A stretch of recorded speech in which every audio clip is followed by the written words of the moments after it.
It certainly sounds like Benjamin Netanyahu is planning to expand military operations in Gaza. At a government meeting earlier, he said he plans to convene his security cabinet later this week and deliver instructions to the IDF on how to achieve his three objectives, which are to defeat Hamas, return all of the hostages, and to ensure that Gaza no longer presents a threat to Israel. Well, there's a lot of concern and criticism here in Israel about the plan of expanding military activity in Gaza. Certainly the hostage families are very against it and have long been calling for the war to end. Many do not see military activity as a way of rescuing the hostages safely, and that a deal is the only way that they will be returned home. The Hostage Families Forum has said Netanyahu is leading Israel and the hostages to doom.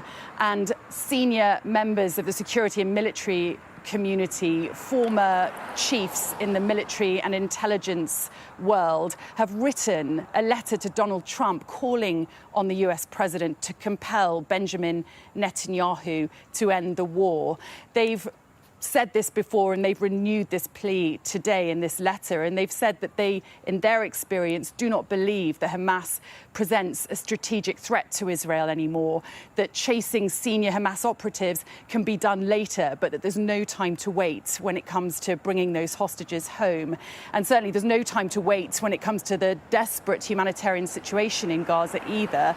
We're receiving more terrible reports today and really distressing picture of people dodging bullets and gunfire close to aid sites, more people killed trying to reach food, and more airdrops. Canada has now joined the airdrops of emergency food being delivered into Gaza, and Gaza health officials have reported more than 90 deaths in the last 24 hours. Nearly 30 of them apparently occurred close to aid sites. The situation is not getting any better, and it seems that very little was achieved by that visit by Steve Witkoff, Donald Trump's envoy. But it does certainly sound like the comments that we heard from the hostage families after their meeting with Steve Witkoff are being echoed today by Benjamin Netanyahu in his plan with these supposed three objectives of what he's going to do next in Gaza. But there's very little confidence that it's going to improve the humanitarian situation there, that it's only going to make it worse,